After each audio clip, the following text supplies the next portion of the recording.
Hey Procraftinators! Today I have a birthday card to share with you that I made for a special guy in my life. For those that watched my last video, you know that I made my G-Paw a shadow box for his birthday. If you haven't watched that video, I'll put a link in the iCard in the upper right hand corner and in the description box below. Anyways, today is his birthday. Okay, not the day that I'm doing this voiceover, but the day that the video is going live, January 10th. I thought that it would be fun to release how I made his card on the actual day of his birthday, and wish him a special happy birthday on my channel. So, G-Paw, if you're watching this, and you should be because I'm going to send you the link, happy birthday! I love you, and I hope that you have an awesome day. I'm not going to sing to you here on my channel. Sorry, I don't want to lose subscribers. But I will do the annual birthday singing ritual when I call you. In the meantime, I hope that this will suffice. Happy birthday to you. Happy birthday to you. Happy birthday, happy birthday. Happy birthday to you. Alright, now that I have wished my G-Paw a special happy birthday, let's get to his card. I thought that it would be fun to do a trapped heat emboss resist with a turnabout stamp. You all know how much I love to ink blend, so I thought that I would try it out with a turnabout stamp. I just recently got the Birthday Basics Turnabout, and of course, it's perfect for a fun birthday card. I started by ink blending Distress Oxide and squeezed Lemonade on some Bristol smooth cardstock with one of my new Simon Says Stamp Rainbow Blender brushes. I recently won these on a giveaway at the Collective Creators, so I am trying them out. I've never had my ink blending brushes separated out by color before. I usually just clean thoroughly in between because I'm a bit OCD about color contamination. So this should save me some time. I'm excited to have these in my stash.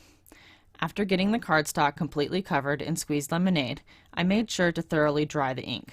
This is extremely important, since we will be doing some heat embossing and oxides stay wet on the surface of the cardstock for quite a while. So you either need to dry them with some sort of heat tool, or you need to let them air dry for a while. And I don't have time for that. I actually decided to use an old blow dryer on the warm heat setting, not hot, instead of my heat gun. So my reasoning behind this was because I knew that I would be drying my cardstock over and over again, plus heat embossing several times, and I wanted to lessen my chances of warping the cardstock. This worked rather well. Next, I set up my turnabout stamp. I have a DIY and jig that I made on my Cricut. I've had this thing for ages, before they came out with the ones that you could buy. It has served its purpose, so I haven't seen the need to buy one. I made mine 8x8 so it fits in the entirety of my stamp platform, but that really isn't necessary. It's laminated so it's easy to clean, and that makes it somewhat heat resistant. I lined up the X on the template provided with the stamp set with the X on my jig, and then I lined up the images on the stamp with the images on the template. It's really quite easy, and I love the ingenuity behind these stamps. Sorry my head gets in the way. It's kind of important for me to be able to see what I'm doing when lining up the stamps. I cut the worst part out of the video, as you couldn't see what I was doing at all. After my stamp was lined up, I took some tape runner adhesive and I applied it to the jig and attached my card base to it. I used permanent adhesive as I'm out of temporary. If you choose to do this, just be extremely careful removing your card base when it's done. I didn't have any issues due to all the heat I used to dry my card base. Heat tends to break down the tape adhesive a little bit, but just as a warning, in case you might have stronger adhesive on hand, it really probably is best to use the temporary adhesive. Before applying the Versamark ink, I decided that it was best to test the cardstock by pouring the embossing powder over the entire panel and dumping it off to see if anything stuck. If it did, which it did on this one, I brushed it off and then dried it again with the hairdryer. This way, I made sure that I wasn't going to have any mishaps while heat embossing and have to sit there with a dry paintbrush and brush off a ton of powder that ended up where it didn't belong. I have been there and done that more times than I can count with heat embossing. Anyone else? I think I missed the powder tool before testing this the first time, so the second time around I really laid that powder on thick by removing the top of my powder tool and tapping out a bunch of powder. I used that technique for the rest of the way through making this card. However, I don't show the drying and all the prepping of the rest of the layers. Only the stamping for those of you not familiar with turnabouts, and the super sped up ink blending so you can see how this card came together. I was sort of surprised how some of the colors came out on the card.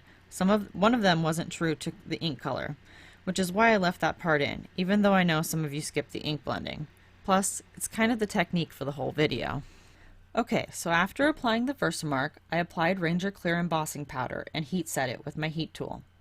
I let the embossing powder cool down, and then I applied Distress Oxide in Lucky Clover over the top. The reason I am using Distress Oxides for this is because of their pigment properties. I can completely cover up the ink that was used before that isn't trapped under the embossing powder. If I used the Distress inks, which are transparent, I wouldn't be able to do that. I would need to use colors that blend well together and not make mud. So if you don't have Distress Oxides, you can still do this, but beware of your color theory or you might make a muddy mess. After applying Lucky Clover over the entire card, I had to reattach the card front to my turnabout jig as it came off while I was ink blending. This was no big deal, since I have the marks on my jig that outline the card base sizes. I applied more adhesive and I stuck it back in place. Next I took a tea towel, though any paper towel or cleanup rag will work, and I wiped the ink that was sitting on top of the embossing powder off. Now you can see that the squeezed lemonade trapped under the clear embossing powder is showing through. Look how neat that is. Off camera, I dried the panel with my blow dryer on warm, coated it with my anti-static powder tool, and tested it with the embossing powder to make sure nothing was going to stick. Now we are ready to move on to the next color. First we turn our jig to number 2, then again we stamp in Versamark ink, cover the panel in clear embossing powder, and heat set. Once the embossing powder is cool, I applied Distress Oxide in Mermaid Lagoon over the entire panel. I have to say, this is one of my favorite colors in the Distress line. Then once again, I took my tea towel and wiped the excess ink off the entire panel. Now we have both the squeezed lemonade and the Lucky Clover trapped under the clear heat embossing powder and showing through. Off camera, I dried the panel with my blow dryer on warm, coated it in my anti-static powder tool, and tested it with the embossing powder to make sure nothing was going to stick. It's starting to come together and look pretty cool, but we still have a couple more turns to go. Next I put the jig back in the stamp positioner and I turned it to position number 3. Again I inked up the stamp with Versamark ink, and then I covered the panel with clear embossing powder, tapped off the excess, and I heat embossed it off screen. Once the embossing powder was cooled down, then I ink blended Wilted Violet over the panel. For the third time, I wiped the excess ink off the embossed areas to reveal the Mermaid Lagoon ink trapped underneath them. This may seem a little repetitive, but I thought it was kind of like magic every time. Anyone else agree? Off camera, I dried the panel with my blow dryer on warm, coated it with my anti-static powder tool, and tested with the embossing powder to make sure nothing was going to stick. I promise, we're getting closer to the end. Then we put it back in the stamp positioner and turn it to number 4, the last turn. For the 4th time, I inked up the stamp with Versamark ink, covered it with Ranger embossing powder, tapped off the excess, and then heat embossed it off screen. Once the embossing powder was cooled, I ink blended Blueprint Sketch over the entire card panel and wiped off the excess ink from the embossing to reveal the Wilted Violet trapped underneath the heat embossing. This is where I was a bit shocked. The Wilted Violet came off more as a blue color and not violet at all. I'm not really sure what happened there, but it certainly wasn't what I was expecting. I was hoping for more contrast between the Wilted Violet and the Blueprint Sketch. Either way, I still think it turned out pretty cool. After I got done with the trapped heat embossing turnabout stamping stuff, I decided to spray my panel with water to get that oxidization. I had a few areas that I had either pushed my stamp too hard or overheat embossed. Either way, it was smushed, and I wanted to kind of distract from that. When I did that, I wasn't real happy with the outcome. I was envisioning something brighter, I guess, which oxides really don't do. So I grabbed the Blueprint Sketch in Distress ink and I covered the whole panel with it. I really liked that, but I couldn't just stop there. Oh no, I had to add even more. So I grabbed chipped Sapphire and went around the edges with that. Then I needed it to be a little bit darker around the edges and grabbed black soot, and I went around the edges again with that. I've said this before and I will say it again. I am addicted to ink blending. Is there a group for that? I may need help. I like it much better this way. But what do you think? Did you like it better with just the oxides, or do you like it better now that I added the Distress ink on top of it? Let me know down in the comments.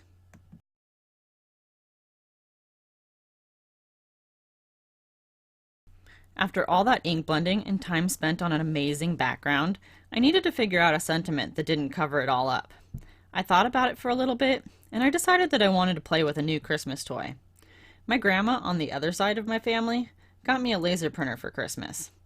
I had it on my Christmas wish list for, you guessed it, foiling. My husband also got me some of those fun DecoFoil watercolor foils. I settled on the Lapis one, Lapis. I'm not really sure how that's said. Anyway, it's sort of a blue, silver, gold mix. I printed the sentiment Happy Birthday G-Paw on vellum so that my background wouldn't be covered up so much. Then I used a circle die to cut it out. I ran the sentiment through my laminator with the foil, pretty side up, and tucked into a folded sheet of printer paper. I just have a cheapo Scotch laminator. It's nothing fancy, and it works great.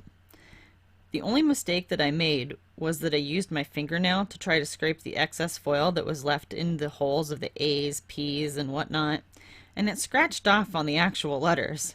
I fixed that right up by just taking my Zig 2-way adhesive pen and dabbing it over the spots that came up, then using the scrap foil and dabbing it over that once the glue had dried. Just make sure that you're dabbing a blue piece over the blue parts of the letters and the silver over the silver and whatnot, or it's going to look funny. I'm no expert, but my guess is that this probably wouldn't have happened if I would have foiled on paper instead of vellum. However, more experimentation on my part is needed. I have only ever used my laminator to foil pre-printed sheets such as the Gina K Foil Made sheets. Having a laser printer to make my own stuff is a whole new ballgame for me, and I'm pretty excited about it. Anyways, I took some Distress Collage Medium in matte to apply glue behind the foiled letters to adhere my sentiment circle down. After adhering it, I felt like the bottom was still a bit floppy, so I used a pokey tool to apply 2 small spots of glue to each side of the bottom. You can see 2 small blobs of glue behind the vellum, but I'll cover those up later.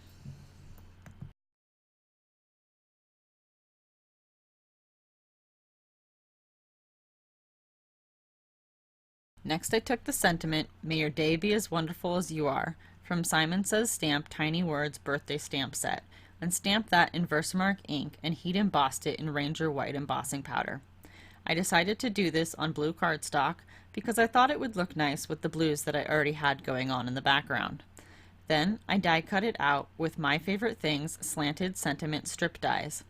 I used X-Fasten foam tape to pop it up on the card, right over the glue blob that was on the left-hand side of the card. For some reason, I had one heck of a time getting this on straight, so I cut a bit of that painful footage out to spare you and me that agony.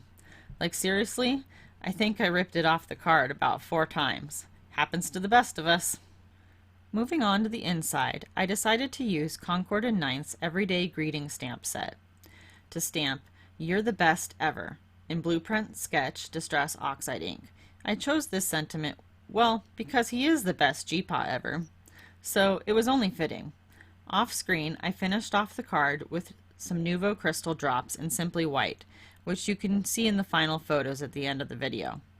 I hope that you enjoyed the video today. The technique was a little labor intensive, but oh so worth it in my opinion. Feel free to leave some birthday love in the comments below for my G-Paw. I'm sure he will love it. And don't forget to like my video if you enjoyed it and subscribe to my channel. And as always, have a great day.